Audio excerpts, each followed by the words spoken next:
Kejala Meglaya hadu ke Shibaji no Paisengi jangka arteri unailar aja arpo keladan khat prangut ki biot thamayu COVID-19 barkhar arngut ki blok koj no. Director ke DHS MI Dr. Amanwar ula pente banakini ki khat prangut ki biot thamai khalangut ki deine East Khas Hills District hagaba iwei de buan phaina barjala langut ki deine ka armed force sangut ki riu pajba sangut ki shipai BSF sangut par ki deine Riboy District but iwei na East Jaintia Hills District. Kikhar armut ki block koj par ki dei baro na East Khas Hills District hagaba armut ki dei ki rupai ba but shipong ki dei ki BSF da ke jingo thamai ki ni ki khat prangut ke jala Meglaya hadu pa pinmi ekani ka khubor ke dan praspa anyo pasautali ki positive case hindreus pa santali ki active case aspa andre pasautali ki recovered case but sanwut ki block klat no Negini ki hindreus pa santali ki active case ke East Khas Hills District dan South pa khandai pinyotali hagaba aspa khasanwut ki dei ki shipai BSF san pinyongut naka armed force but aspa ar pinyongut ki riu pajba ke West Khas Hills District kadan santali ki active case Riboy District Sanpo West Jaintia Hills Khatsau East Jaintia Hills Khatnyo West Garo Hills Khatnriu Southwest Garo Hills Sau barka South Garo Hills artali ki active case Kumbaga mentah kasi arteri ku West Hajar arko di positive case ki bathamai mentah kasi kilong khatra nagini khatra khatlai de hapo East Khas Hills but nagini ki khatlai iwei de ibon phai returning lai de armed forces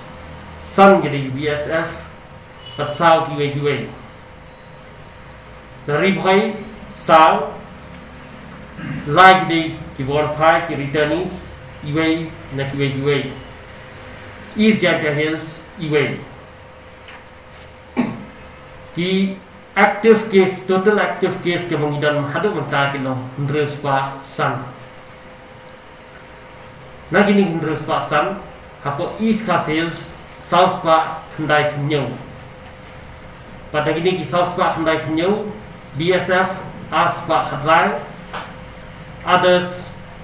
kiwe gino as pa khnyau but the armed forces san khnyau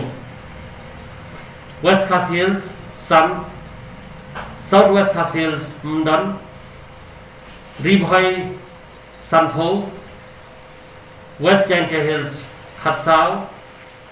East Jaintia Hills Khatnyo West Garo Hills Khatnriu Southwest Garo Hills South South Garo Hills R East Garo Hills but not Garo Hills Mdan kibala recover mentah kasi kilong khat R but na gini khat R East Khas Hills hipo gini BSF but R kide others. Barkhot kini kita recover R kide nato East Khas Hills. Tikamot kelum lang barkhot kiwala recover hadu mentah kilong hindres pa aspa hindres pusau but ki balaklat no kilong sam. Kini kilong jingkundra na kaliang kong head family welfare hadu mentah.